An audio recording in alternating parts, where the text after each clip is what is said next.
मी मगाशी म्हणाल की मी काही सेव्हिंग केलं होतं हो. माझं आणि मग मी सुरू केलं. मला कुतूहल असं वाटतंय, समजा तुमचं सेव्हिंग झालंच नसतं तर मग तुम्ही कधी व्यवसाय केलाच नसता ना?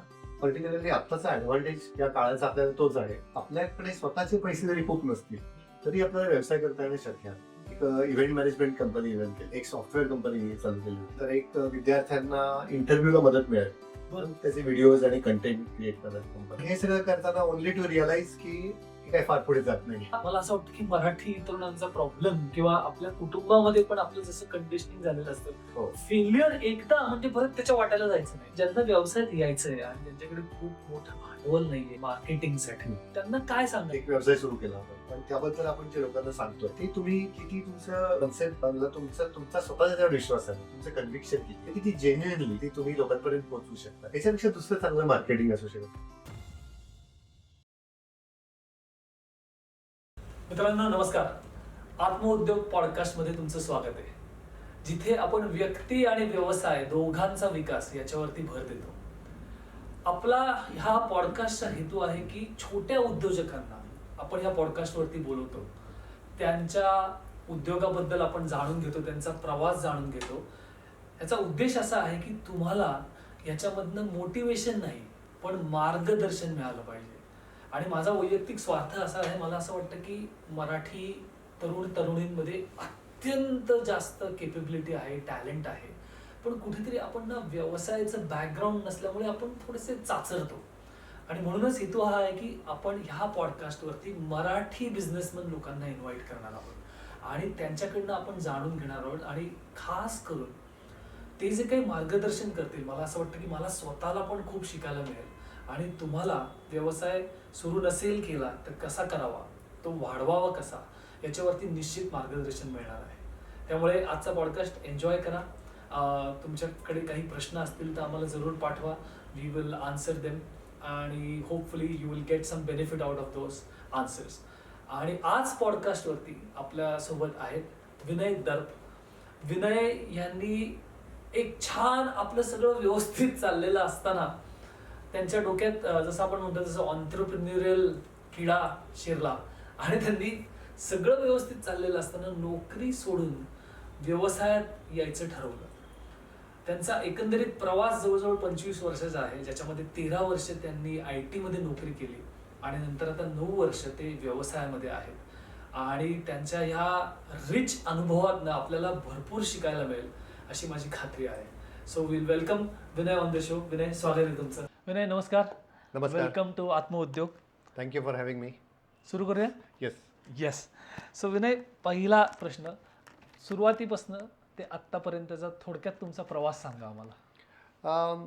सो माझं जवळजवळ गेले 15-17 वर्ष मी सुरुवातीला नोकरी केली, जॉबमध्ये होतो आणि त्याच्यानंतर मग तू म्हटल्याप्रमाणे मी बिझनेसच्या मागे गेलो, बिझनेस सुरू केला. आता ते करताना मी म्हटल्याप्रमाणे नोकरी चालू असताना तो एक जो किडा असतो तो होताच. आणि नुसत्या नोकरीमध्ये माझं मन काही रिस्ट्रिक्ट नव्हतं आणि मग मी वेगवेगळ्या गोष्टी ते चालू असताना साईड हसल ज्याला आपण म्हणतो तसे चालू ठेवले. मग वेगवेगळ्या गोष्टी आम्ही केल्या. एक इव्हेंट मॅनेजमेंट कंपनी रन केली, एक सॉफ्टवेअर कंपनी चालू केली होती. त्याच्यानंतर एक विद्यार्थ्यांना इंटरव्ह्यूला मदत मिळावी म्हणून त्याचे व्हिडिओज आणि कंटेंट क्रिएट करणारी कंपनी केली. पण हे सगळं करताना ओनली टू रिअलाइज की हे काय फार पुढे जात नाही आणि जोपर्यंत आपण मागचे दोर कापून टाकत नाही तोपर्यंत याच्यात काही पुढे घडणार नाही आहे हे लक्षात आलं. मग ते आल्यानंतर मी काय ठरवलं की एक आर्थिक उद्दिष्ट माझ्यासाठी स्वतःसाठी मी सेट केलं, एक फिनान्शियल टार्गेट की एवढे पैसे आपण जमवूयात. आणि ते जमवल्यानंतर मग मी जॉब सोडून दिला. मग जॉब सोडल्यानंतर 3-4 महिने आय टूक फॉर माय सेल्फ की वेगवेगळ्या गोष्टी करून बघितल्या मी. आणि नंतर मला लक्षात आलं की रिक्रुटमेंट हे मला आवडतंय. म्हणजे ते कोणाकडे तरी एक संधी आहे आणि कोणीतरी ती शोधतंय संधी आणि मग त्याला आपण मॅच मेकिंग जसं असतं तसं आपण त्या माणसाला ती संधी मिळवून देऊ शकतो का, आणि त्यातनं घडणारी इंटरॅक्शन्स आणि मिळणारं समाधान, तर हे आम्हाला खूप आवडलं. आणि मग त्याच्यातनंच एक्सटेंड टीम सोल्युशन्स आमच्या कंपनीचा सुरुवात झाली. क्या बात आहे. मला मित्रांनो ह्याच्यातनं एक शिकायला मिळतंय की बरेच वेळेला ना अशी चर्चा होते की कोणता व्यवसाय करू, असं काही रेसिपी नसतात व्यवसायाच्या. आपल्याला ट्रायल अँड एरर करून बघावं लागतं. जसं तुम्ही बऱ्याच गोष्टी करून पाहिल्यात आणि बरोबर. मग ते करता करता व्यवसाय सापडला. अगदी बरोबर. किंवा माझ्या स्वतःच्या बाबतीत सुद्धा मी सेल्समध्ये होतो, पण हॉबी करत असताना व्यवसाय गवसला मला बरोबर. आणि मग तिथनं त्याची सुरुवात झाली. तर मित्रांनो, हे माझ्यासाठी खूप महत्त्वाचं आहे किंवा हा आपण पहिली टिप म्हणू शकतो की बाबा रेसिपी काही नसते व्यवसायाची. तुम्ही एक्सपेरिमेंटेशन करत गेलं पाहिजे आणि मग ते कित्येक वेळा एक्सपेरिमेंटेशन फुकट सुद्धा करावं लागतं आपल्याला. खरंच आहे. And आपण there is no- केलेलं काही वाया जात नाही. आणि अगदी बरोबर. आणि there is no one size fits all असं काही नाही आहे. तर प्रत्येकाचं नेचर वेगळं आहे, प्रत्येकाची पॅशन वेगळी आहे येस आणि मार्केटही वेगळं आहे. येस आपण ज्या एरियात राहतो, आपण ज्या एरियात काम करतो, आपलं स्किल काय आहे, सो या सगळ्या गोष्टींचं एक परिपाक ज्याला आपण म्हणतो, तर तो येऊन ती एक केमिस्ट्री बनते आणि तेव्हा एक नवीन उद्योग सुरू होतो. ॲब्सोल्युटली. आणखी एक गोष्ट मित्रांनो मला शिकायला मिळालं, यांनी खूप इंटरेस्टिंग वाक्य वापरलं, मागचे सगळे दोर कापून टाकल्याशिवाय पर्याय नाही. आणि मला एक्झॅक्टली हेच वाटतं की मला करायचं आहे, मी एक दिवशी व्यवसाय करणार आहे. मग एक आपण आयडियल परिस्थिती शोधत राहतो आणि माझ्या हिशोबाने आयडियल परिस्थिती ही कधीच येत नाही. बरोबर आहे. तुम्हाला डू ऑर डाय सिच्युएशनलाच जावं लागतं. किंवा काही लोक म्हणतात की मी नोकरी करता करता काहीतरी करता येतं का बघतो, पण एक पॉईंट येतो, तुम्हाला एक निर्णय घ्यावाच लागतो की मला शिफ्ट करायचं आहे. याबद्दल काय सांगाल? एकदम बरोबर आहे. म्हणजे असं म्हणतात की लोक विचारतात की what is the right time, what is the right age. तर there is no right time, right time is now. So तुम्ही यू टू गेट स्टार्टेड. मग पहिलं तुमचं वेंचर फेल होईल, करेक्ट पहिलं खूप समस्या उभ्या राहतील, करेक्ट. पण दुसरं बेटर होईल त्यापेक्षा, तिसरा प्रयत्न अजून चांगला होईल. मनात जर तुम्ही एकदा ठरवलेलं असेल येस की हे तुम्ही करायचं आहे आपल्याला, की तुम्ही स्वतःमध्ये इम्प्रूव्हमेंट करत तुम्ही ते करू शकाल असं मला वाटतं. Absolutely correct. आणि जसं तुम्ही म्हणालात की पहिलं फेल होईल, दुसरं फेल होईल, कदाचित चौथं फेल होईल. बरोबर. आणि तिथे आपल्याला इम्युनिटी डेव्हलप करावी लागेल मित्रांनो. आणि मला असं वाटतं की मराठी तरुणांचा प्रॉब्लेम किंवा आपल्या कुटुंबामध्ये पण आपलं जसं कंडिशनिंग झालेलं असतं, हो. फेलियर एकदा म्हणजे परत त्याच्या वाट्याला जायचं नाही, असं काहीतरी आपण विचित्र म्हणी वापरतो की अरे एकदा पोळलायस तू, आता परत कशाला त्याच्यात पडतो. हे सगळं बहुतेक व्यवसायात लागू पडत नाही, कारण की अनेक फेलियर नंतरच काही जबरदस्त व्यवसाय उभे राहिलेले आहेत. अगदी बरोबर. आणि व्हेरी राईटली सेड की आपल्याला पहिलं आपलं रिॲक्शन असं असते की कशाला, काही गरज आहे का. सो आपण व्यवसाय करतो तो गरज म्हणून करतो असं नाही दरवेळेला. एक्झॅक्टली. ती आपली आवड असेल, एखाद्या that is our life calling, या आणि त्याच्यामागे आपण जातो. आणि जसं विवेकानंदांनी सांगितलंय की एक कल्पना घ्या होय आणि make it your life. Absolutely. तर तेव्हा काहीतरी त्यातनं मोठं उभं राहायची शक्यता आहे. Fantastic, thank you so much. आता व्यवसाय सुरू करायचा म्हटलं की पहिल्यांदा भांडवल हा मुद्दा असतो. हो. पण त्याच्याकडे जाण्याच्या आधी तुम्ही मगाशी म्हणालात की मी काही एक सेव्हिंग केलं होतं माझं हो. आणि मग मी सुरू केलं. मला कुतूहल असं वाटतं, समजा तुमचं सेव्हिंग झालंच नसतं तर मग तुम्ही कधी व्यवसाय केलाच नसता का? तसं नाही. आणि दुसरं आता पर्टिक्युलरली आत्ताचा ॲडव्हान्टेज या काळाचा आपल्याला तोच आहे की आपल्याकडे स्वतःचे पैसे जरी खूप नसतील तरी आपल्याला व्यवसाय करता येणं शक्य आहे. जिथे शक्य आहे तिथे आपण प्लॅन केलंच पाहिजे. Correct. आणि पुढची एक व्हिजिबिलिटी आपल्याला 1 वर्षाची 2 वर्षाची ही जर आपण ठेवून त्यात उतरू शकलो तर त्याच्यामुळे खूप सारे प्रॉब्लेम्स आपले सुटू शकतात. करेक्ट. पण तसं जरी नसेल तरी आता भांडवल किंवा capital has become just a resource. आणि वेगवेगळे मार्ग ते उभे करण्यासाठी आहेत. म्हणजे ट्रॅडिशनल मार्ग तर आपल्याला सगळ्यांना माहितीच आहेत, बँकिंग म्हणजे बँक लोन्स आणि हे सगळे. पण त्याशिवाय क्राऊड फंडिंग सारखा नवीन पर्याय आता उभा राहिलेला आहे. आणि परवाचीच गोष्ट आहे, मागच्या आठवड्यातलीच, की माझा एक मित्र आहे, त्यांनी एक क्राऊड फंडिंगमधनं बऱ्यापैकी मोठी अमाऊंट उभी करायचं ठरवलं. बर आणि ती जमली त्याची. बर किती जमवले त्यांनी? म्हणजे जवळजवळ 70-80 लाख रुपये त्याला जमवायचे होते. क्या बात. आणि त्याचे जमले पैसे सगळे. एवढे जमले? एवढे जमले. Wow. आणि म्हणजे त्याच्या सगळ्या मित्रांनी इन्क्लुडिंग मी, बर आम्ही त्यात सगळ्यांनी Investor. स्मॉल अमाऊंट इन्व्हेस्ट केली बर आणि ते उभं राहिला व्यवसाय. सो हे आता पॉसिबल आहे. त्यामुळे पूर्वीसारखं नाही राहिलं की भांडवल असेल तोच माणूस व्यवसाय करू शकतो, असं आता अजिबातच राहिलेलं नाही. मित्रांनो एक्झॅक्टली माझा हाच पॉईंट होता, कारण यांनी जेव्हा सांगितलं की माझ्याकडे सेव्हिंग्स होते म्हणून मी सुरू केला, काही लोक लगेच बघा यांच्याकडे पैसे आहेत म्हणून यांना जमलं, असं नाहीये. हा त्यांनी मुद्दा आत्ताच क्लिअर केलेला आहे. मला असं वाटतं की तुमच्याकडे एक चांगली आयडिया पाहिजे आणि इच्छाशक्ती पाहिजे, अगदी बरोबर. आणि पैसे उभे करायचे मार्ग उभे राहतात.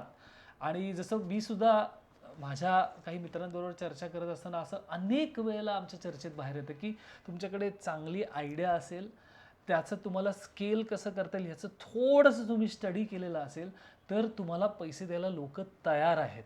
करेक्ट? एकदम बरोबर आहे. आणि दुसरं कसं आहे की ज्या गोष्टी बोलल्या जातात ना, त्यात 2 एक्स्ट्रीम असतात बरं का. म्हणजे असं होतं की फेल्युअरच्या गोष्टींची उदाहरणं लगेच दिली जातात. लगेच दिले जातात. हा बघ एवढं यांनी केलं आणि काय झालं असं आणि ते डोक्यात राहतं ते आपल्या. डोक्यात हां, राहतं. exactly. किंवा दुसरं काय होतं की एकदम तुम्ही व्हॉट्सअपचं एक्झाम्पल घेता होय. की त्याला $18 बिलियन कंपनी विकली गेली. आता हे सगळे आहेतच केसेस, होय. पण there are so many things in between. या दोन्हीच्या मध्ये आहेतच ना. आहेतच की. आणि अनेक सक्सेस स्टोरीज आहेत. होय. अनेक लोकांनी आपल्या ॲपेटाईटनुसार आपल्याला जेवढी इच्छा आहे त्यानुसार बिझनेस केलेला आहे. करेक्ट. आणि ते सगळे यशस्वी झाले in their own right. They are absolutely. Successful entrepreneurs. Exactly. आणि हाच माझा पॉईंट आहे. आपल्याला पॉडकास्टवरती आपण छोट्या उद्योजकांना बोलवायचं कारणच हे की बाबा, म्हणजे मी असं काय म्हणून सांगतो की सचिन तेंडुलकर भारतासाठी खेळला याचा अर्थ तुम्ही रणजी ट्रॉफीमध्ये चांगलं परफॉर्म करू नये असं होत नाही. बरोबर. करेक्ट. कारण रणजी ट्रॉफी ही सक्सेसफुल आहेच ना. खरंच आहे. आणि प्रत्येकाचं एक त्यांनी पॅरामीटर्स त्यांचे सक्सेसचे वेगळे असू शकतात, Correct. किंवा त्याला रिस्पेक्टच नाही असं काही असं नाही. नाही. एक अनेक छोटे उद्योजक आहेत. आता छोटे म्हणण्याकरता कारण त्याचं डेफिनेशन MSME मध्ये थोडंसं वेगळं आहे म्हणून आपण छोटे उद्योजक म्हणतो. पण अनेक उद्योजक असे आहेत तुमच्या आसपास सुद्धा तुम्ही पाहिलेले असतील की जे छोट्या व्यवसायातनं उत्तम व्यवसाय चालवलेला आहे 20 वर्ष 25 वर्ष आणि पुढच्या पिढीला हँडओव्हर केलेला आहे. तर पॉडकास्टचा आपला उद्देश पण तोच आहे की आपल्याला अशा स्मॉल ऑन्टरप्रेन्युअर्सला इन्व्हाइट करायचे, जेणेकरून लोकांचं जे मिसकॉन्सेप्शन आहे बिझनेसबद्दल ते दूर करता यायला पाहिजे आपल्याला. थँक्यू. आपण पुढच्या प्रश्नाकडे जाऊयात. आता व्यवसाय तर आपण काढला, जसं मी म्हणतो की दुकान तर आपण ठाटलंय, पण आजूबाजूला पण खूप दुकानदार आहेत, आपल्यासारखे आहेत, बरेच आहेत. तर मग तुम्ही बाजारपेठ आपल्या ह्या सर्व्हिसला आहे, हे तुम्हाला कधी जाणवायला लागलं आणि ती तुम्ही वाढवलीत कशी बाजारपेठ? बरोबर. सो सुरुवातीच्या काळात तर सगळे जे पहिले इनिशियल क्लायंट्स ज्याला म्हणतात, तर ते जे मिळाले ते पूर्ण रेफरन्समधनं मिळाले. सो आपले जे आतापर्यंतचे मित्रमैत्रिणी असतील किंवा कनेक्ट्स असतील, तर त्यांच्याकडनं हा सुरुवातीचा बिझनेस किंवा सुरुवातीचे क्लायंट्स आम्हाला मिळत गेले. त्यांना चांगली सर्व्हिस दिल्यामुळे, त्यांच्याशी चांगलं रिलेशनशिप बिल्ड केल्यामुळे ते पुढे eventually they became friends. So मिळालेले ग्राहक आपले मित्रमैत्रिणी झाले आणि जे ऑलरेडी मित्रमैत्रिणी होते तेही आपले ग्राहक झाले. आणि अशा पद्धतीने त्याच्या रेफरन्समधनं म्हणजे सेकंडरी नेटवर्क, टर्शरी नेटवर्क असं मिळत मिळत गेले. मग त्यानंतर आम्ही फॉर्मल मार्केटिंग, सेल्स असं करायचा प्रयत्नही केला. त्याचा काही फार उपयोग झाला असं नाही फ्रँकली स्पीकिंग. पण या रेफरन्समध्ये मिळालेले जे कस्टमर्स आहेत ते लॉंग टर्म कस्टमर्स आहेत सगळे, आणि अतिशय ट्रस्टेड आणि चांगल्या पद्धतीचे क्लायंट्स हे डेव्हलप झाले. आणि आम्ही असं म्हणतो की ही एक ट्रस्टेड कम्युनिटी आमच्या एक्सटेंड टीमची उभी राहिली.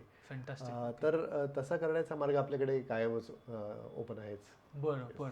मग तुम्ही ज्यांना व्यवसायात यायचं आहे आणि ज्यांच्याकडे खूप मोठं भांडवल नाही आहे मार्केटिंगसाठी, त्यांना काय सांगाल मग की थोडक्यात तुमच्या व्यवसायाचं मार्केटिंग कसं केलं गेलं पाहिजे? आणि तुमच्या बोलण्यातनं मला जे जाणवतं की मित्रांनो, word of mouth is the best form of marketing.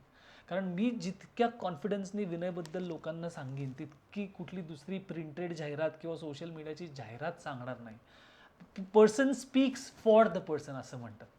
तर तुमचा काय सल्ला असेल? एकदम बरोबर आहे. म्हणजे आपण जे एक व्यवसाय सुरू केला आपण आणि त्याबद्दल आपण जे लोकांना सांगतोय ते तुम्ही किती तुमचं कॉन्सेप्टला तुमचा स्वतःचा ज्यावर विश्वास आहे, तुमचं कन्व्हिक्शन किती आहे आणि किती जेन्युइनली ती तुम्ही लोकांपर्यंत पोहोचवू शकताय, ह्याच्यापेक्षा दुसरं चांगलं मार्केटिंग असू शकत नाही. ॲब्सोल्युटली. म्हणजे सायमन सिनेकचं पुस्तक आहे स्टार्ट विथ वाय.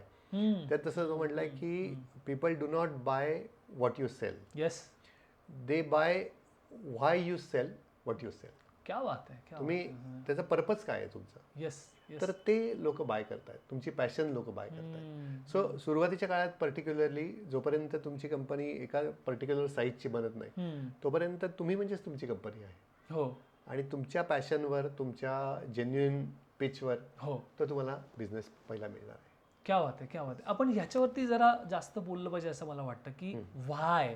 बरोबर. जसं आपण आता नॉर्मल चर्चा मित्रांनो आपल्या कशा असतात की का बिझनेस सुरू करायचा, अरे बिझनेसमन लोकांकडे भरपूर पैसे असतात. मला असं वाटतं की तो त्याचा सेकंडरी भाग आहे. पण व्हाय बद्दल तुम्ही काय सांगाल? तुमचा व्हाय काय आहे मग या बिझनेसमधला, का सुरू केलात तुम्ही हा व्यवसाय? बरोबर. हो. एक्सटेंड टीमचं कोर जर तू बघितलंस ना तर मी सुरुवातीच्या काळात एक खूप छान पुस्तक सुदैवाने वाचलं, बरं कॉल्ड ट्रस्ट बेस्ड सेलिंग. बरं तर चार्ल्स ग्रीन्स नावाच्या लेखकाचं ते पुस्तक आहे. बरं. आणि सुरुवातीला माझं स्वतःचं एक असं मिसकन्सेप्शन होतं की सेल करायचा म्हणजे खोटं बोलायला. हो की नाही? म्हणून सेल्सवाल्यांना थापाड्या म्हणतात. एकदम बरोबर. आणि मग काहीतरी वाढवून चढून सांगावं सांगा, लागणार. हो. माझ्याकडे कंपनीत 10 माणसं आहेत तर मला 20 सांगायचं आहे, किंवा आमची 5 ऑफिसेस सांगायचं आहे. तर असं माझं एक मिसकन्सेप्शन होतं खरं सांगायचं हो, तर. हो, हो. पण हे पुस्तक वाचल्यानंतर it was like a moment of truth for me. क्या आणि त्याच्यामुळे मी एकदम कम्फर्टेबल झालो. मला लक्षात आलं की ट्रस्टेड पद्धतीने प्रामाणिकपणे आपण Yes.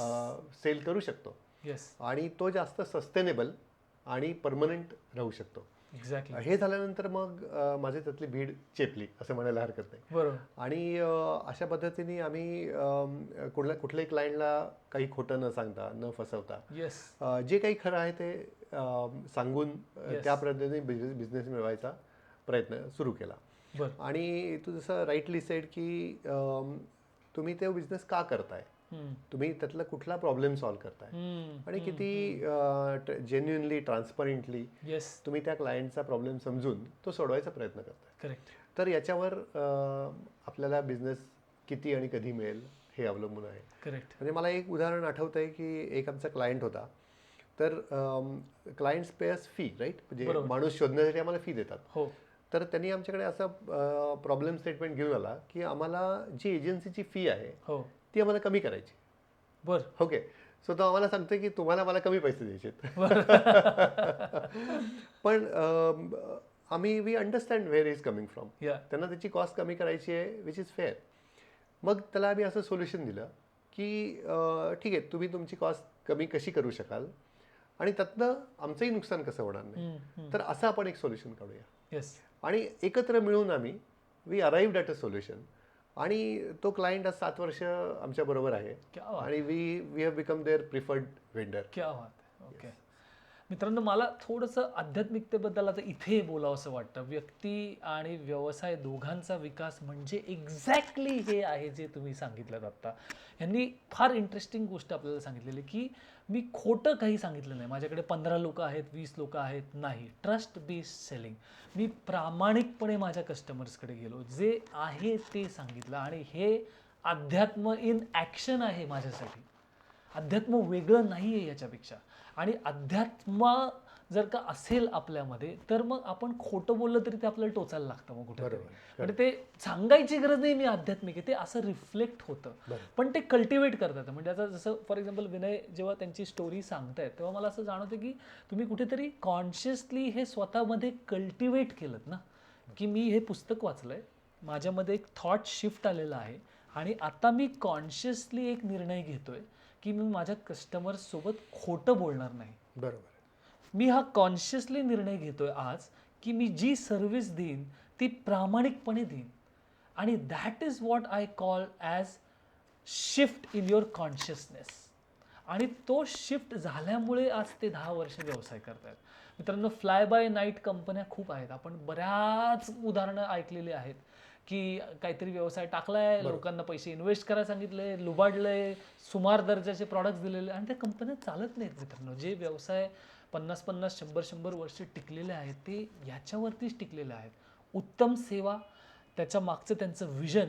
आणि मला असं वाटतं की त्या आध्यात्मिक कंपनीज आहेत मग, किंवा आध्यात्मिक ऑन्ट्रप्रेन्युअर्स आहेत. अगदी बरोबर. ओके. Thank you so much.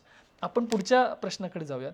आता मराठी माणसाने व्यवसाय करायचं म्हटलं की घरच्यांची म्हणजे तोंड वाकडी व्हायला लागतात किंवा कपाळावरती सुरकुत्या पडतात किंवा धडधड वाढते. आणि पहिलं रिस्पॉन्स आपल्याला जो मिळतो की बाबा कशाला या भानगडीत पडतोयस, काय गरज आहे, सगळं बरं चाललंय ना आपलं. तर मग घरचे जर का कन्व्हिन्स नसतील तर मी काही लोकांची फरफट झाल्याचं पण पाहिलेलं आहे. बरोबर. तर माझा प्रश्न असा आहे की कुटुंबाला कसं कन्व्हिन्स केलं मग, कारण सगळं व्यवस्थित चाललं होतं. बरोबर. सो पहिलं मी माझ्या पर्सनल एक्सपिरियन्सबद्दल बोलतो. तर माझ्यासाठी या बऱ्याच गोष्टी जुळून आल्या आपोआप. आणि मी म्हटल्याप्रमाणे एक आर्थिक स्थैर्य आणल्यानंतर मी या व्यवसायात उतरलो. आणि दुसरं त्यातलं खूप पॉझिटिव्ह असं झालं की मला माझ्या मुलीला पण खूप वेळ देता आला. आणि ती पण त्या वाढत्या वयामध्ये होती की जेव्हा आमच्या दोघांसाठी ते खूप फायदेशीर ठरलं तो वेळ देणं. त्यामुळे कोणी मला विचारलं की तू काय करतोस, तेव्हा मी असं सांगायचो की I am a full time father आणि पार्ट टाईम आंतरप्रेन्योर. तर असं जोक सपाट, पण सांगायचा मुद्दा असा की वेळ भरपूर तिला देता आला आणि हे सगळं जुळून आलं असं आहे. पण मी म्हटल्याप्रमाणे हे फक्त माझं उदाहरण आहे. तर प्रत्येकाच्या बाबतीत तशी सिच्युएशन असेलच असं नाही, बरोबर हो की नाही. पण हे पण आपण बघायला पाहिजे की आत्ताचा आपण काळ बघितला ना, तर 10 वर्षापूर्वी किंवा 15 वर्षापूर्वी जी परिस्थिती होती तशी आता नाहीये. आणि रिसेप्टिबिलिटी खूप आहे लोकांमध्ये. म्हणजे एखादी नवीन कल्पना कोणी घेऊन आलाय तर त्याला रिडिक्युल नाही केलं जात आता, किंवा त्याला नावं ठेवली जातात असं नाही आहे. आता लोकांचं त्याच्याकडे बघायचा दृष्टिकोन बदलत चाललाय आणि त्याचा आपण फायदा करून घ्यायला पाहिजे. आणि वातावरण आहे, पोषक वातावरण तयार झालंय. गव्हर्नमेंट पण त्यांच्या लेवलला खूप गोष्टी करतात. करेक्ट. पण डिस्पाईट दॅट, म्हणजे अगदी प्रायव्हेट छोट्या कंपनीज आमच्यासारख्या किंवा आपले बिझनेसेस, तर त्याच्यातही खूप संधी आहेत आणि खूप पोषक वातावरण तयार झालंय. तर त्याच्यामुळे ती उडी घ्यायला आता खूप चांगला, म्हणजे दिस अ राईट टाइम की ज्याच्यात आपण काही सुरू केलं तर की ते चालेल आणि त्याला चांगला प्रतिसाद मिळेल, याला खूप चांगलं आता वेळ आहे. आणि त्यामुळे आपल्या कुटुंबाला आपण किती चांगल्या पद्धतीने हे समजावून सांगतोय. आणि हे एका दिवसाचं नाहीच आहे. तू म्हणलं तसं तुम्ही तुमच्या ऍक्शन्स आणि तुमचा बिहेवियर किती कन्सिस्टंट आहे त्यावरून ते ठरलं की तुम्ही बिझनेसमध्ये पण तेवढी कन्सिस्टन्सी दाखवणार आहे का नाही. Absolutely, exactly. मला असं वाटतं एक व्यावसायिक घडायच्या आधी ना, जसं तुमच्या स्टोरीमधनं मला जाणवते, माणूस घडला जातो. तसं यांनी एक फार इंटरेस्टिंग गोष्ट सांगितली की मी सुरुवातीला माझ्या मित्रमैत्रिणींकडे जाऊनच हा व्यवसाय वाढवला. आता मित्रमैत्रिणींनी यांच्यावरती विश्वास ठेवण्यासाठी यांनी एक 8-10 वर्ष काहीतरी फ्रेंडशिप मध्ये तर केलेलं आहे, जेणेकरून त्यांना खूप इझिली विश्वास ठेवता आला. I think this is again building a character, building the person and then building the business. खरंय. ते जसं एक पोल वॉल्टच्या त्या खेळाडूची गोष्ट सांगतात की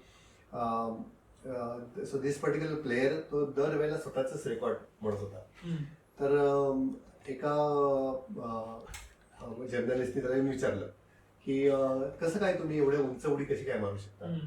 तर तो म्हणतो की माझ्या मनाने मी ऑलरेडी त्या पोलच्या पलीकडे गेलेलो असतो आणि माय बॉडी फॉलोज. तसं आहे की आपण तो उद्योजक ऑलरेडी घडलेला असतो, प्रत्यक्ष परिस्थिती ती जुळून येते किंवा फॅन्टॅस्टिक एक्झाम्पल. पुढचा प्रश्न, व्यवसाय करत असताना कोणती मूल्य म्हणजे व्हॅल्यूज तुमच्यासाठी खूप महत्त्वाचे आहेत, हा एक भाग. आणि दुसरा म्हणजे आता व्हॅल्यूज म्हटलं की कठीण प्रसंग जेव्हा असतो ना मित्रांनो, तेव्हा व्हॅल्यूज ॲक्च्युली आपल्या टेस्ट केल्या जातात.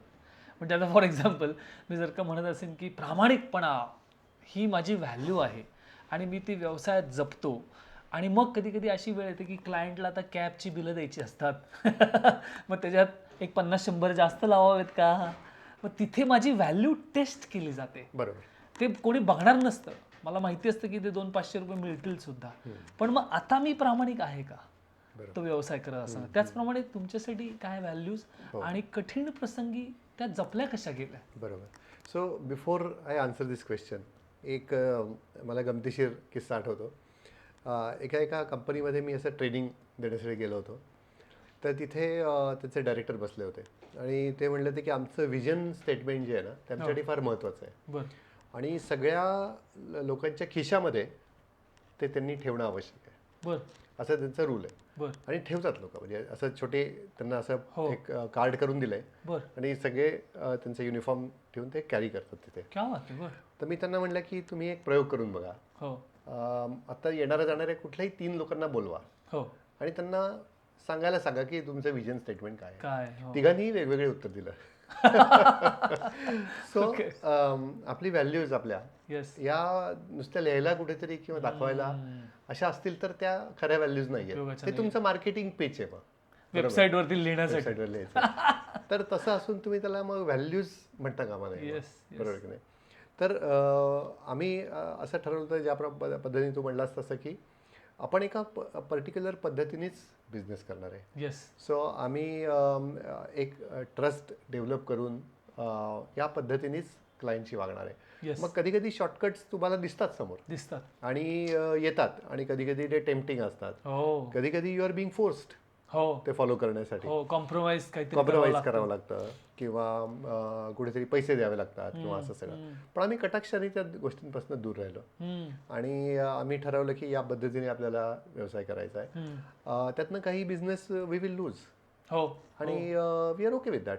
म्हणजे असं नाही की आपल्याला काही करून एवढा बिझनेस करायचाच आहे करेक्ट असं करायची गरज नाही. कारण शॉर्ट टर्ममध्ये जरी तो मिळाला हो तरी पुढे जाऊन कुठेतरी आपल्याला त्याचा त्रास नक्कीच होणार आहे नक्कीच असं मला होणार वाटतं. एक्झॅक्टली. तर त्याच्यामुळे आम्ही ट्रस्ट आणि ट्रान्सपरन्सी ठेवूनच हा व्यवसाय करतो आणि हा तुला आमच्या कंपनीत सगळीकडे दिसेल. म्हणजे आमच्या टीम मेंबरशी वागताना, हो फ्रीलान्सरशी वागताना हो. किंवा पार्टनर्स बरोबर बिझनेस करताना हो या पूर्ण ट्रान्सपरन्सी आणि ट्रस्टने आम्ही काम करतो आणि that is the only value we follow. Amazing amazing. आणि मला असं वाटतं की लॉंग टर्म बिझनेस मित्रांनो हा व्हॅल्यूवरतीच बिल्ड होतो आणि त्या आपल्याला खूप कॉन्शियसली कल्टिवेट कराव्या लागतात. आणि त्या जर का केल्या नाहीत तर येता जाता व्यवसाय असं होत नाही. म्हणजे अनेक ऑन्टरप्रिन्युअर्सशी मी जेव्हा बोलतो तेव्हा वारंवार मला हे जाणवतं की व्हॅल्यू बेस्ड फंक्शनिंग किंवा व्हॅल्यू बेस्ड ऑन्टरप्रिन्युअरशिप हे खूप महत्त्वाचं झालं आहे. विशेषतः आजच्या काळामध्ये. जसं फॉर एक्झाम्पल मी कायम मित्रांनो उदाहरण देतो. इंस्टाग्रामवरती तुम्हाला आम्हाला खूप जाहिराती दिसत असतात रोज. ओके. आणि कधी काही एखाद दुसरी जाहिरात मी किंवा एखाद्या प्रॉडक्टची जाहिरात 4-5 वेळा पाहिली. मी ते प्रॉडक्ट विकत घेईन पहिल्यांदा कारण मला 4-5 वेळा ती जाहिरात दिसली आहे. पण आता मला तिचं काहीच माहीत नाही आहे. त्याच्या वेबसाईटवरती असेल की आमचं ऑफिस गाझियाबादमध्ये आहे किंवा पुण्यात आहे पण मला त्याचा ओनर माहिती नाही आहे. मला तो ते प्रॉडक्ट काय ऑफर करणार आहे हे माहिती नाही आहे. त्याचे पेमेंट टर्म्स रिफंड पॉलिसी काय आहे मला हे माहिती नाही. मी केवळ त्या एका जाहिरातीवरती त्याचं प्रॉडक्ट घेतलेलं आहे. पहिल्यांदा ते विकलं जाईल पण ते इन्फिरियर दर्जाचं निघालं. मला रिफंडला त्रास दिला. 4 वेळा मी फोन केला लोकच फोन उचलत नाहीत. तर मग मी काय करीन. मग मी तो बंद करीन सर्व्हिस प्रोव्हायडर. कारण की त्यांना वन टाइम प्रॉफिट झालेला आहे. माझे काय 1000-1200 गेले समजा पण नंतर तो व्यवसाय उभा राहणार नाहीये. आणि म्हणून मला असं वाटतं की आजकालच्या व्हर्च्युअल जगामध्ये जिथे बिझनेस खूप व्हर्च्युअली व्हायला लागलेला आहे तिथे ट्रस्ट आणि व्हॅल्यूज खूप जास्त रोल प्ले करतात. अगदी बरोबर. आणि आपण जर बघितलं ना तर आपल्याला वेगवेगळ्या केसेस आपल्या समोर दिसणार आहेत. म्हणजे कसं आपल्याला बरेचदा दिसतं की अरे या कंपनीनी हा काही एथिकल बिझनेस मॉडेल नाही आहे पण तरी पण तो ग्रो झालाय हो. किंवा असं आपल्याला केसेस दिसणार आणि आपल्याला वाटणार की दॅट इज द राईट हे वे ऑफ करूयात. डुईंग हां, थिंग्स एक्झॅक्टली. असं वाटू शकतं कधीतरी. प्रत्यक्षात तसं काही नाहीये. कारण काय की त्यांचं पुढे जाऊन काय होतं त्या बिझनेसेसचं येस किंवा त्या लोकांना त्याचा काय त्रास होतो हे आपल्यापर्यंत बरेचदा पोहोचत नाही. Correct. त्यामुळे आपण त्या गोष्टींच्या मागे न जाता आपल्याला काय हवंय आणि आपला बिझनेस आणि आपला मार्ग हो हा आपल्याला निवडणं आवश्यक आहे. 100% त्या नॉईसमध्ये पण आपण हरवून गेलो येस तर वी विल नॉट हॅव. म्हणजे आपल्या बिझनेसला जे कॅरेक्टर आहे येस ते किंवा जी इमेज आहे ती राहणार नाही कधीच आपल्याला एक्झॅक्टली असं मला वाटतं. एक्झॅक्टली. आणि वेळ लागणारच आहे. व्यवसाय मित्रांनो लगेच उभा राहणारच नाहीये. तुम्हाला ते नेटाने सचोटीने काम रोज करावंच लागणार आहे. त्यामुळे असं कधी होत नाही की मी जरा शॉर्टकट्स वापरतो बरोबर पटकन बिझनेस उभा करतो. खरंच असं नाही असं नाहीये. खरंच ॲब्सोल्युटली. नेक्स्ट प्रश्न विनय माझा असा आहे की हल्ली सगळेजण ना टेक्नॉलॉजी AI असे खूप शब्द आपल्यासमोर येत आहेत आणि AIचा तर प्रभाव आपण सगळीकडे आता पाहतोच आहे किंवा टेक्नॉलॉजीने ज्या पद्धतीने आपल्या दैनंदिन आयुष्यात पण शिरकाव केलेला आहे तो खूप जास्त प्रमाणात आहे गेल्या काही वर्षामध्ये. True. तर माझा प्रश्न असा होता की तुम्ही तुमच्या बिझनेसमध्ये टेक्नॉलॉजी काही वापरता का आणि त्याचा फायदा करून घेता का? तर सुदैवाने काय झालं की माझं पूर्ण एक्सपिरियन्स जो होता हा टेक्नॉलॉजीमध्ये असल्यामुळे आम्हाला ते अडॉप्ट करणं फार काही अवघड गेलं असं नाही.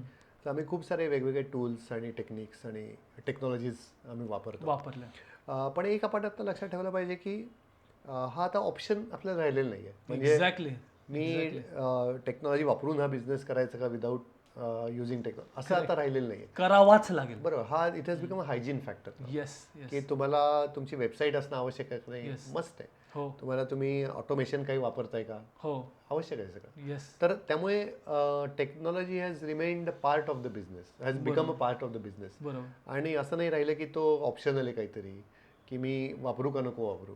तर हा आता आपल्याला ऑप्शन नाही. नाहीये. तर हा आपल्याला एम्बेड करून घ्यावा लागणार आपल्या बिझनेसमध्ये हो त्याचा पार्ट. हो आणि त्यातलं दुसरं असं आहे की त्याची भीती पण बाळगायचं कारण नाही. कारण आता खूप साऱ्या पर्टिक्युलरली AI मुळेच हो खूप सारे टूल्स आणि टेक्निक्स असे अवेलेबल झालेत हो की त्यासाठी तुम्हाला टेक्निकल नॉलेज खूप असायची गरज नाही. एक्झॅक्टली.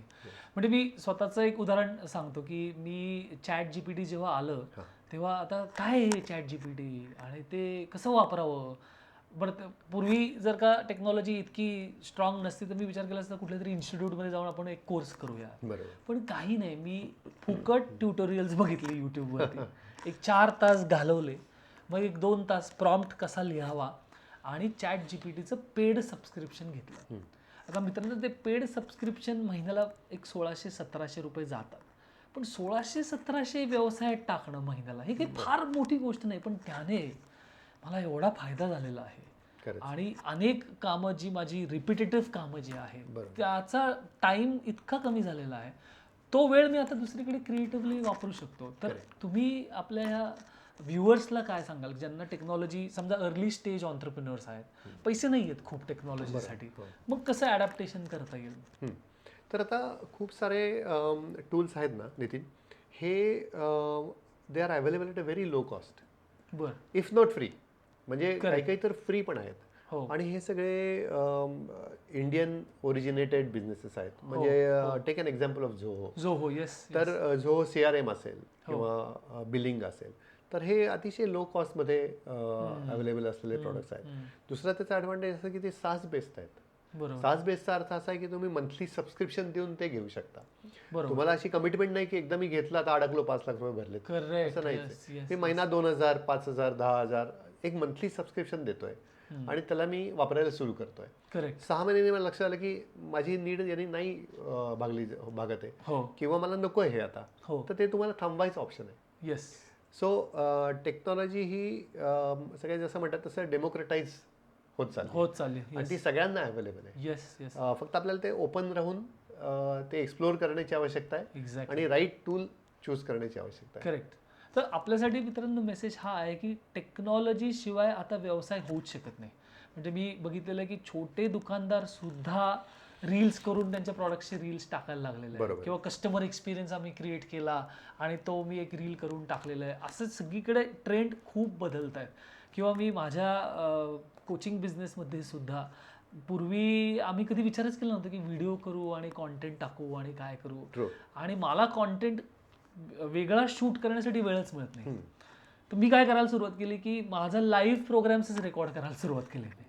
फोनची क्वालिटी उत्तम असते, ट्रायपॉड आपल्या जवळ ठेवायचा, एक माईक ठेवायचा, जिथे जाईन लाईव्ह प्रोग्राम रेकॉर्ड करायचा. त्याच्यातनं मी 500 शॉर्ट व्हिडिओज क्रिएट केलेले आहेत. आता माझा 3 वर्षाचा कॉन्टेंट मित्रांनो रेडी आहे. आता मला काही करायची गरज नाही, तो फक्त घ्यायचा आणि तसा पोस्ट करायचा. पण आपल्याला कदाचित तो माइंडसेट बदलावा लागेल की मला टेक्नॉलॉजी शिवाय आता पर्याय नाही आहे. त्यामुळे आणि good thing is I think viewers तुम्ही खूप टेक्नॉलॉजी सॅव्ही असाल असं मी अपेक्षित धरतो. कारण की आपण जसं म्हणतो की यंग जनरेशनमध्ये टेक्नॉलॉजी अडॅप्टेशन खूप फास्ट आहे आणि त्यामुळे त्याचा व्यवसायासाठी वापर करून घेण्यासाठी आपल्याला त्या पद्धतीने विचार करावा लागेल. खरंच आहे. आणि भारतासारखं दुसरं चांगलं उदाहरण नाही याच्यामध्ये. येस, कारण थिंक ऑफ UPI. म्हणजे ऍब्सोल्युटली. आपण झेंडूची फुलं आणायला गेलो तरी त्याच्यावर Exactly. QR कोड ठेवलेला आपल्याला दिसतोय. एक्झॅक्टली. सो ₹2, ₹5 कितीही रुपयाचं पेमेंट असेल हो. तरी लोक आता QR कोड किंवा Exactly. गुगल पे या सगळ्यांना घ्यायला तयार आहेत. ऍब्सोल्युटली. सो याच्या एवढं चांगलं पेनिट्रेशन जगात कुठे नाहीच आहे होऊच मला शकत नाही. म्हणजे मी काही वर्षापूर्वी जर का विचार केला असता की आपण वडापाव घेऊ आणि असं फोनवरनं पैसे ट्रान्सफर करू, तर असं कोणी इमॅजिन नसतं केलं. पण आता ते अस्तित्वात आहे. आज Possible आहे. सकाळी मी चहा प्यायला त्याला ₹12 मी Correct. UPI वरती दिलेले आहे. एकदम बरोबर आहे. खरंच आहे. ऍब्सोल्युटली. Yes, yes. थँक्यू. आपण पुढे जाऊयात. मला असं वाटतं की व्यवसाय जो असतो ना, एक उत्तम टीमची बांधणी त्यासाठी आपल्याला करावी लागते आणि मग तिथे लिडरशिप रोल खूप महत्त्वाचा असतो. आणि एकट्याने व्यवसाय सुरुवात जरी झालेली असेल तरी नंतर आपल्याला संघ बांधणी करावी लागते. बरं. किंवा डायरेक्ट माझी टीम नसेल तरी माझा व्हेंडर पण माझी टीमच आहे. हो.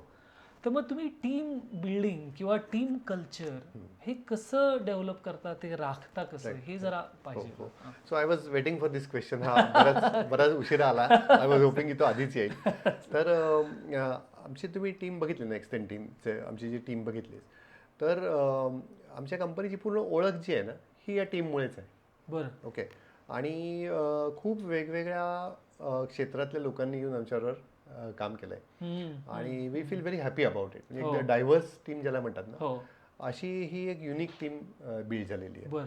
आतापर्यंत मला आठवतंय की वकील, लॉयर्स किंवा डॉक्टरेट झालेली लोक असतील, इंजिनियर्स असतील, बरं. तर या लोकांनी रिक्रुटर म्हणून आमच्याबरोबर काम केलेलं. क्या बात आहे. असं एक अजब रसायन हो. ही आमची टीम आहे. बरं. मी आतापर्यंत अनेक टीम बरोबर काम केलं 15-20 वर्षामध्ये हो. गेल्या. हो. पण ही सगळ्यात माझी जवळची आणि आवडती टीम आमची एक्सटेंड टीमची आहे. हो. की त्या सगळ्या लोकांना ही कंपनी आपलीच आहे असं वाटतं आणि खरंच आहे ते.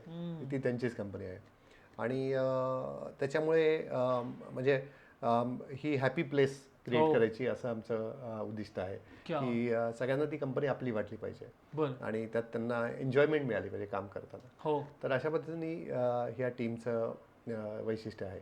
बरं. आणि ही टीम एकत्र ट्रिपला जातात, वेगवेगळे कॉन्फरन्सेस, सेमिनार अटेंड करतात, हो. क्लायंटच्या ऑफिसमध्ये जाऊन काम करतात, बरं. भांडतात एकमेकांची. कधी कधी क्लायंटशी पण आम्ही भांडतो. Feel free to fight with them. Of course not being rude etcetera. तर अशा पद्धतीने टीम हे आमचं म्हणजे बॅकबोन ऑफ द कंपनी असं म्हणता येईल. Yes yes. क्या बात आहे. वा वा. विनय, टीमचाच पुढचा प्रश्न की याच्यासाठी मला असं वाटतं की तुमचं हे कल्चर काही असंच निर्माण झालेलं नाहीये. बरोबर. लिडरशिप काहीतरी कॉन्शियसली करत असते. एक्झॅक्टली. तर तुम्ही कॉन्शियसली हे कसं डेव्हलप केलं तुमच्या टीममध्ये? परत मला एक चांगल्या पुस्तकाचं उदाहरण द्यायला आवडेल. बरं. तर गुड टू ग्रेट नावाचं पुस्तक आहे. हो. आणि त्यातलं एक थिअरी म्हण किंवा कॉन्सेप्ट मला फार आवडते. हो. ते म्हणजे विंडो अँड मिरर प्रिन्सिपल. तर चांगल्या लिडरचं लक्षण काय आहे ते त्यांनी सांगितलंय. बरं. की जेव्हा आपण एखादं when you achieve some success, हो, तेव्हा you look out of the window. हो. आणि ट्राय टू फाइंड की कोणाला त्याचं क्रेडिट देता येईल आपल्याला. बरोबर. सो आणि खरोखरीच आहे की एकटा लीडर काहीच करत नसतो. हे टीमच्या साह्याने सगळं आपल्याला अचीव करता येत असतं आणि त्याचं लोकांचं ड्यू क्रेडिट त्याला पोहोचलं पाहिजे. At the same time mirror तुझ्यासमोर कशासाठी आहे की आपल्या काही चुका जर झाल्या, you have to look at your self. So window and mirror principle हे जे आहे तर ते मला फार आवडतं आणि फार चांगलं वाटतं ते. तर म्हणजे मी म्हटल्याप्रमाणे की आपल्या टीमच्या गरजांचा आपण विचार करत राहणं आणि एकत्र आपल्याला काम करायचं आहे या भावनेने काम करत राहणं. मग त्याला फार काही फॅन्सी टेक्निक्स लागतात असं काही नाही. तर या पद्धतीने जर आपण आपली टीम बिल्ड केली आणि योग्य पद्धतीची लोक आपल्याबरोबर असली तर हे आपोआप 1+1=11 आपोआप आपलं होणारच आहे. फॅन्टॅस्टिक. मला हे खूप आवडलं की तुम्ही म्हणाल की ह्यासाठी काही फॅन्सी गोष्टी कराव्या लागत नाही. मला असं वाटतं की कधी कधी आपुलकी बरोबर फक्त की बाबा जेवलास का, काय आज जरा सॅड वाटतोस, काय घडतंय, यातनं पण कनेक्ट निर्माण होतो. पण लिडरच्या हे डोक्यात असलं पाहिजे. आणि हे अशा करता की एकत्र येऊनच तुम्ही काहीतरी एक चांगलं प्रोडक्टिव्ह आउटपुट देऊ शकता. म्हणजे आपला जो समज आहे की मी सगळं एकट्याने करेन, माझा लोकांवरती सहजासहजी विश्वास बसत नाही, तर हे व्यवसायात चालणार नाही. बरोबर. आपल्याला ते वेगळ्या पद्धतीचा माइंडसेट क्रिएट करावा लागेल. जसं फॉर एक्झाम्पल आता आम्ही एक प्रोजेक्ट करतोय आणि मी पुण्यात बसलेलो आहे आणि माझा ट्रेनर 500 किलोमीटर लांब जाऊन ते प्रोजेक्ट डिलिव्हर करणार आहे. मी असं म्हणूच शकत नाही माझा याच्यावरती विश्वासच नाहीये. त्याला सांगतो आता मी प्रत्येक क्षण रेकॉर्ड कर आणि मला पाठवतो म्हणजे बाबा तुझ्याबरोबर काम करायचं नाही, तू चालतो. तर मला पूर्णपणे विश्वास ठेवावाच लागेल आणि त्यासाठी मग तो ट्रेनर आउटपुट डिलिव्हर करणार आहे का नाही यासाठी मला तयारी करून घ्यावी लागेल आणि त्यासाठी मला नव्याने मेहनत करावी लागणार आहे. बरोबर. म्हणजे we have to work hard with our people so that people work for us. So thank you very much. This is a very good example. आणि माझ्यासाठी हे खूप महत्त्वाचं टेकअवे आहे की फार काही फॅन्सी गोष्टी तुम्हाला कराव्या लागत नाहीत. तुमचा उद्देश पाहिजे आणि तुमचं ते धोरण पाहिजे टीम बिल्डिंग. एक छोटं गंमत म्हणून सांगतो की आम्ही असंच एका कंपनीमध्ये मी इथं काम करत असताना त्या कंपनीचा CEO वॉकड इन. बरं. आणि तेव्हा मी असं म्हणलं की I work for this person. आता जसं म्हणलं तसं. तर त्यांनी मला थांबवलं आणि त्यांनी मला करेक्ट केलं. तो म्हणला की you do not work for him, you work with him. तर या छोट्या गोष्टी फार महत्वाच्या आहेत की जरी हे फक्त सिमॅन्टिक किंवा लँग्वेज असले तरी आपलं माइंडसेट तसं असलं पाहिजे की आपण एकमेकांबरोबर काम करतो आणि एकमेकांसाठी किंवा वर खाली असं हायरार्की काही नाहीये त्याच्यामध्ये. ॲब्सोल्युटली. मित्रांनो, माझ्या आणखी एक गोष्ट लक्षात आली. गेल्या काही मिनिटांच्या कॉन्व्हर्सेशनमध्ये तुमच्या लक्षात आलं आहे का, त्यांनी सांगितलं की मी ते पुस्तकांची नावं घेत आहेत आणि आत्तापर्यंत 3 पुस्तकांचा उल्लेख केला. याचा अर्थ असा आहे की ऑन्ट्रप्रेन्युअरला इतरही गोष्टींचं नॉलेज संपादन करावं लागतं आणि मॅक्सिमम मला असं वाटतं आपली विचारसरणी जी घडत जाते किंवा एक पर्स्पेक्टिव्ह मिळतो तो वाचनामधनं. आणि आपण हल्ली वाचतच नाही. आपल्याला कंटाळा आहे. आपण सकाळी उठल्यापासून रील पाहत असतो, नको नको ते व्हिडिओ बघतो आणि वाचन हे आपल्या आयुष्यातनं फार लांब पळालेलं आहे. म्हणजे क्रॉसरोड सारखी कंपनी बंद पडली. क्रॉसवर्ड बंद पडणे म्हणजे ही फार मोठी शोकांतिका आहे. आता ही मला इमोशनल रॅन्ट आहे मित्रांनो माझे. कारण पॉडकास्टच्या द्वारे आपल्याला हे पोहोचवायचं की बाबा नुसतं असं नाही होत की मी कामावरती गेलो, काम केलं, घरी आलो. नाही, आपल्याला जगात इतकं नॉलेज आहे, इतकं वेल्थ ऑफ नॉलेज आहे, आपण त्याचा फायदाच करून घेत नाही. त्यामुळे मला असं वाटतं की ॲज अन ऑन्टरप्रेन्युअर तुम्हाला जर का बिझनेसमध्ये यायचं असेल तर वाचन करणं अत्यंत गरजेचं आहे मित्रांनो. आता काही लोक म्हणतात नाही माझं लक्ष लागत नाही, ऑडिओ बुक तरी ऐका. कारण टेक्नॉलॉजीमुळे ते शक्य झालेलं आहे. मला पूर्वी जेव्हा मी दौऱ्यावरती जायचो 3-3 पुस्तकं घेऊन जायचो वाचायला. पण आता किंडलवरती करतात, 100 पुस्तकं आहेत किंडलवरती.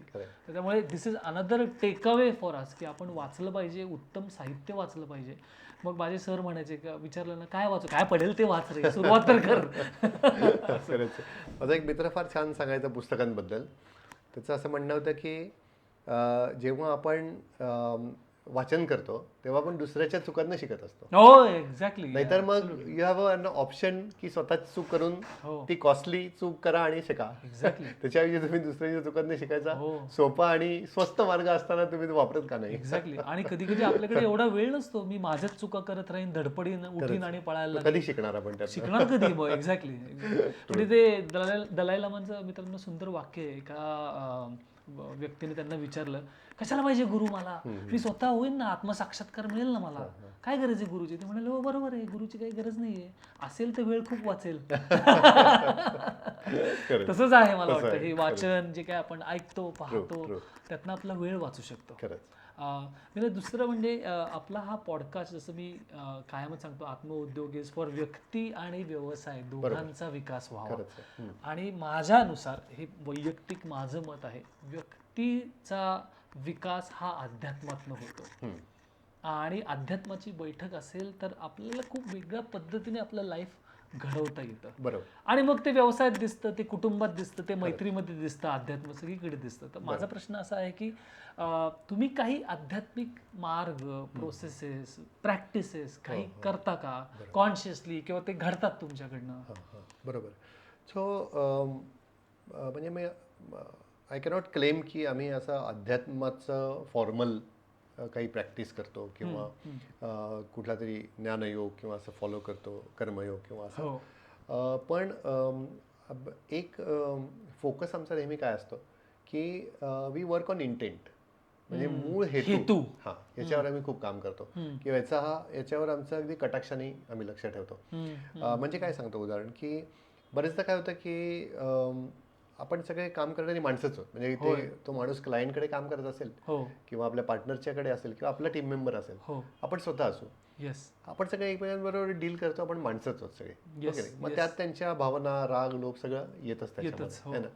तर कधीही जेव्हा असं कुठलाही तणाव निर्माण होतो, स्ट्रेस तयार होतो, कॉलवर असताना, मीटिंगमध्ये जेव्हा असं, तेव्हा मी काय करायचा प्रयत्न करतो की I go back and check की आपला इंटेंट त्यातला बरोबर होता का नाही. आपण समजा एखाद्या माणसाला एखादं वाक्य बोललो आणि ते त्याला आवडलं नाही समजा, तर आपलं इंटेंट काहीतरी चुकला होता का, आणि तो जर आपण करेक्ट केला तर मोस्ट ऑफ द टाइम्स ते ताण तो हलका होतो. आणि तो आपल्याला खूप सारं एक्सप्लेन नाही करावं लागत, तो आपोआप पोचतो लोकांपर्यंत. तर त्या आपला मूळ हेतू जर आपण स्वच्छ ठेवला तर बरेचदा आपण त्रासदायक परिस्थिती जी असते किंवा कॉन्फ्लिक्टिंग इंटरेस्ट असतो ना, म्हणजे दोन पार्टनर एकत्र काम करतायत आणि याला जास्त प्रॉफिट शेअर मिळाला पाहिजे का तुम्हाला मिळालं पाहिजे, सो एकमेकांच्या विरुद्ध झालंय. पण तसा विचार न करता दोघांनाही विन विन आपल्याला काय करतंय या हेतूने आपण त्याशी बोलायला सुरू केलं तर निम्मे प्रॉब्लेम आपले सॉल्व्ह होतात. आणि टू आवर सरप्राईज आपल्याला असं लक्षात येतं की आपण त्या माणसाचा विचार करतोय आणि तो आपला विचार करतोय. फॅब्युलस. सो अशा पद्धतीने त्या इंटेंटवर आम्ही खूप लक्ष ठेवतो असं मला वाटतं. Very nice. मित्रांनो, दिस इज अध्यात्म इन ॲक्शन. की विशेष मला काही करायची गरज आहे, बसून काही रिच्युअल्स करायची गरज आहे, अर्थात त्याचं महत्त्व आहेच, पण त्याही पलीकडे ते रिफ्लेक्ट कसं होतंय आपल्या आयुष्यामध्ये. आणि हा खूप महत्त्वाचा पॉईंट आहे की माझा इंटेंट साफ असेल तर मग मी माझ्या टीम मेंबरला डाफरू सुद्धा शकतो, खरंच आडावडा करू शकतो, कारण माझा इंटेंट खूप प्युअर आहे. जसं रिसेंटली आमच्या एका व्हॉट्सॲप सपोर्ट ग्रुपवरती आमचे एक वर्कशॉप पार्टिसिपंट होते आणि त्यांनी काहीतरी लिहिलं की ह्या प्रॅक्टिसमुळे मी आता समोरच्याची एनर्जी रीड करायला सुरुवात केलेली आहे आणि मी डाफरलो. पण मला माहिती होतं की हे त्यांच्या चांगल्यासाठी नाही आहे, हे जे काही ते जज करायचा प्रयत्न करतात. आणि काही दिवसांनी मला मेसेज आला की त्या तुझ्या मेसेजमुळे मी ते बंद केलं. नाईस. आणि आता माझा दृष्टिकोन बदलतोय. मी परफेक्ट नाही आहे अजूनही, बरोबर, पण माझा अप्रोच बदललेला आहे. आणि माझा हेतू एक्झॅक्टली तोच होता की ह्या व्यक्तीचा अप्रोच बदलता येईल का आपल्याला. मग मला तेव्हा ओरडताना मला काही प्रॉब्लेम वाटला नाही. बरोबर. पण हेच जर का त्यांना खालती पाडण्यासाठी, हिनवण्यासाठी जर का केलं असतं तर कदाचित then that is not a spiritual action, that is action driven by my self greed असं म्हणता येईल मग आपल्याला. Okay, fantastic. आय थिंक हे खूप उत्तम उदाहरण आहे मित्रांनो. म्हणजे पुढचा प्रश्न माझा असा आहे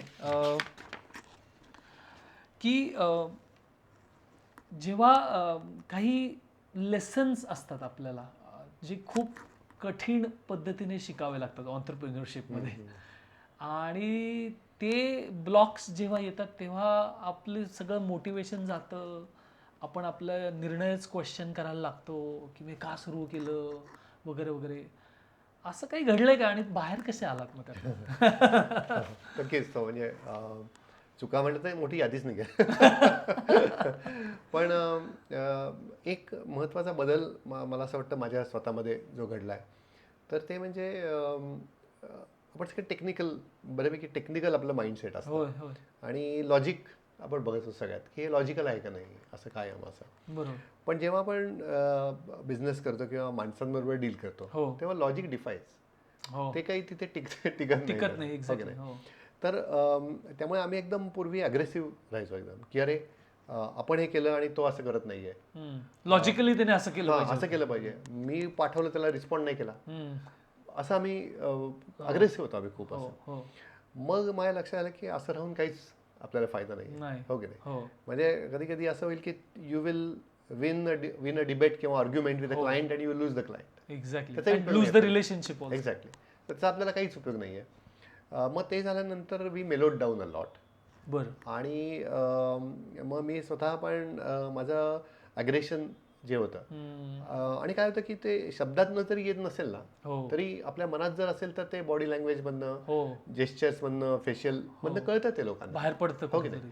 तर त्याच्यामुळे मग ते मनातनंच जर आपण थांबवलं तर पुढचे सगळे अनर्थ टळतात त्याचे, असं. तर तो एक मेजर माझ्यासाठी लर्निंग होतं की प्रत्येक गोष्टीत लॉजिक आणि म्हणजे एकदम रायचियस असं स्टँड घ्यायची गरज नाही दरवेळेला. People behave as they behave. Correct. आणि त्यांना थोडं सोडून द्यायला पाहिजे आपण, थोडा वेळ द्यायला पाहिजे. करेक्ट. आणि ते कम बॅक नॉर्मली. फॅन्टास्टिक. हो, हे एक मला फार लर्निंग. करेक्ट. म्हणजे मी स्वतःचं उदाहरण ह्याच्यात बघायचा प्रयत्न करतो की एखाद्याने समजा आपल्याला व्हॉट्सअपवरती मेसेज आपण पाठवलाय, ब्लू टिक दिसल्यात आपल्याला, तर त्यानेही रक्त खवळू शकतं, कारण ब्लू टिक मला 1 तासापूर्वी दिसले, अजून रिप्लाय नाही. आपलं मन राडा घालू शकतं आपल्यासोबत.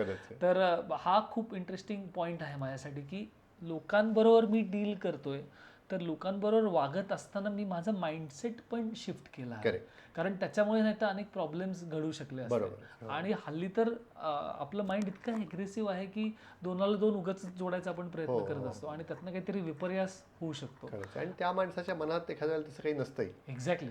आणि त्याला लक्षातही नसतं की त्यांनी काहीतरी he has behaved the way he has behaved. Exactly. आणि तरी you have been ticked off असं त्याला माहिती पण नसतं. आणि आपण इकडे काहीतरी विचार करत राहतो आणि त्याच्या ते गावीही नसेल. एक्झॅक्टली, काही नसेल. तर तुम्ही म्हणजे where will it land you. Correct. तर त्याच्यामुळे तसा विचार न करता जेवढं ट्रान्सपरंटली ओपनली एकमेकांशी बोलून शांतपणे आणि कुठल्याही प्रकारचं अग्रेशन न ठेवता, तर त्यांनी बऱ्याचशा गोष्टी अगदीच सहज सुटू शकतात. एक्झॅक्टली. मला असं वाटतं व्यवसाय आपल्याला खूप गोष्टी शिकवतो सुद्धा, आणि तुम्हाला बिझनेसने शिकवलं शांत कसं राहावं, आणि कधी कधी ते हार्ड वेने आपल्याला शिकावं लागतं. पण that is also the charm of doing a business, की ज्या गोष्टी नाही तर आपल्याला इतर ठिकाणी कल्टिवेट नसत्या करता आल्या, त्या आपल्याला बिझनेसमध्ये स्वतःमध्ये कल्टिवेट करता येतात.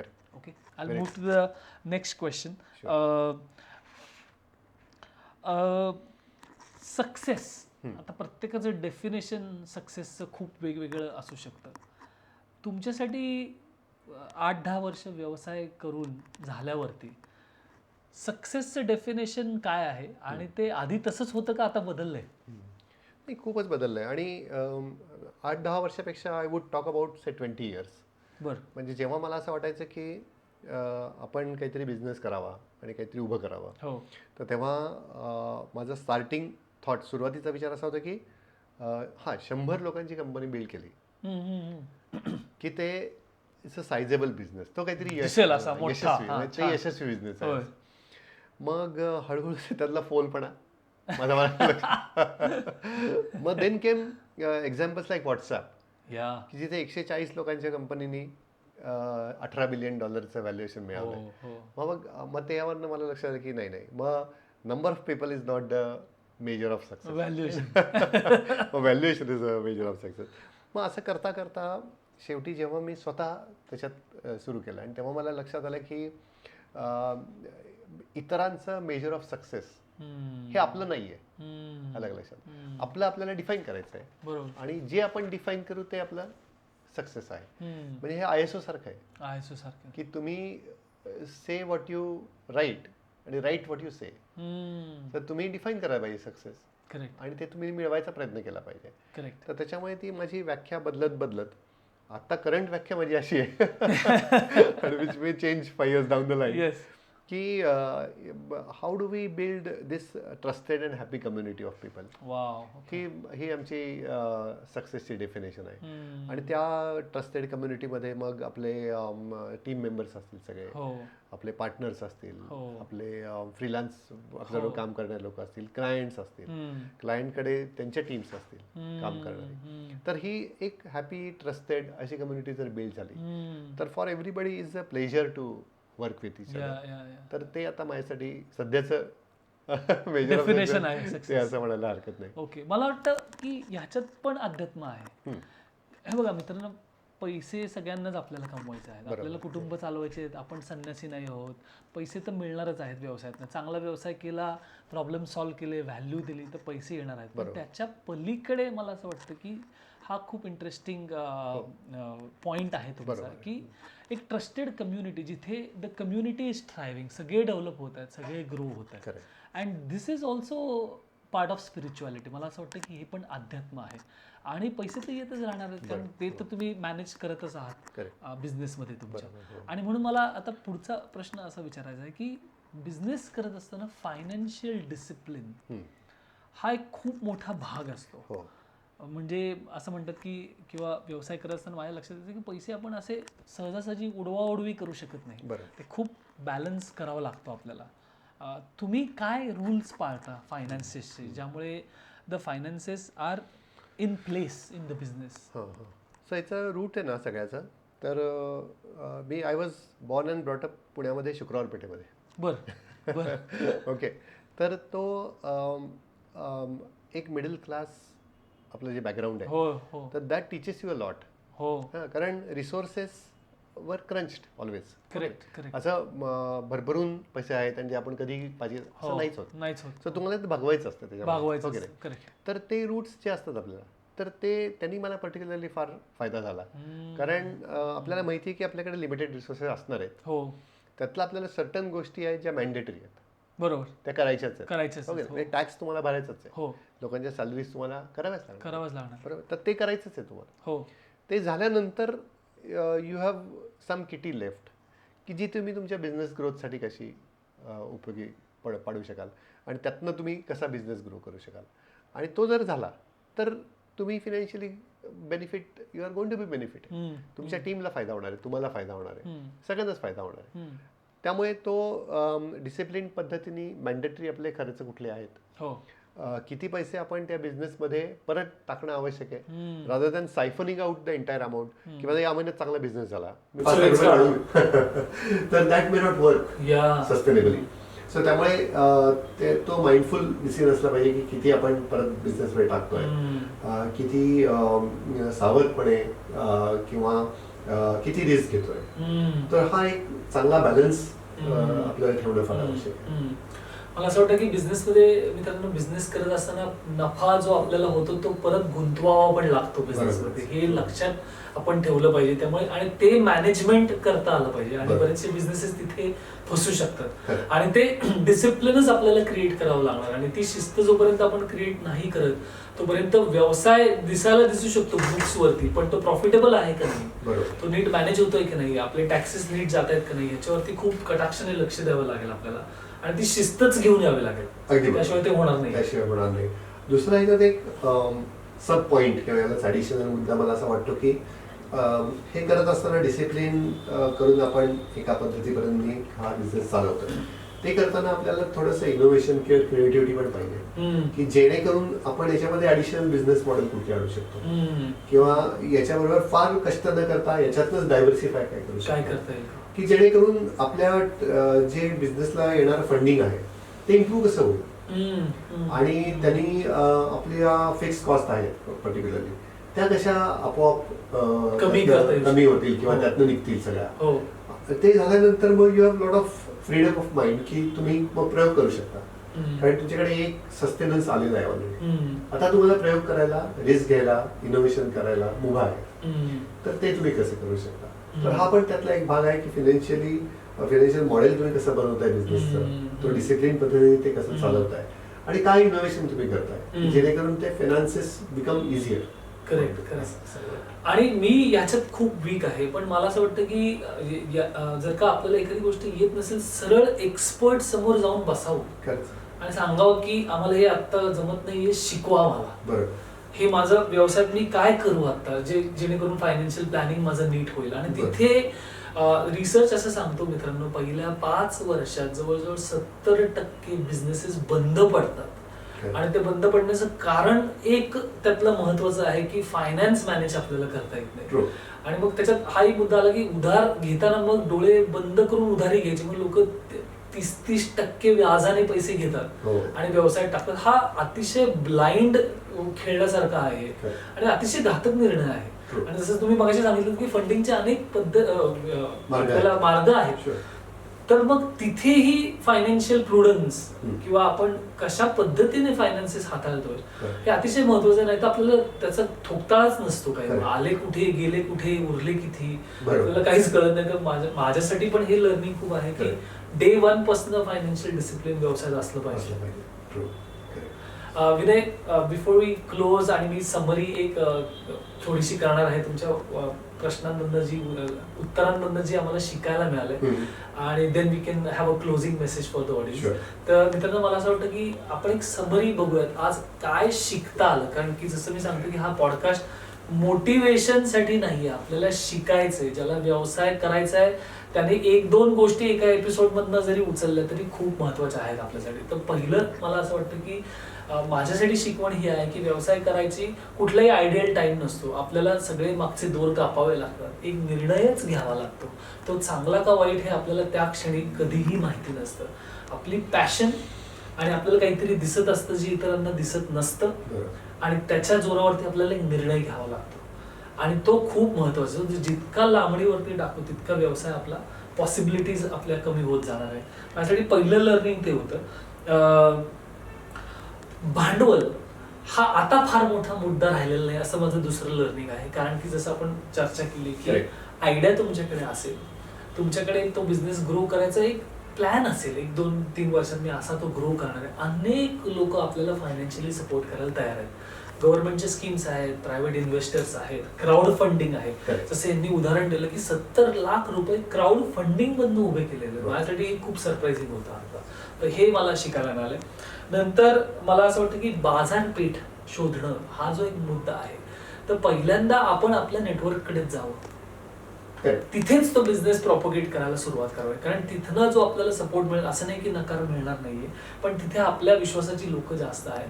आणि मग वर्ड ऑफ माउथ जेवढा बिझनेस होईल त्याचं तुम्ही कम्पॅरिझन पेड प्रमोशन बरोबर करू शकत नाही. आणि हळूहळू आपल्याला पेड प्रमोशन नंतरकडे जावंच लागतं, पण सुरुवातीला नेटवर्ककडे जा मित्रांनो.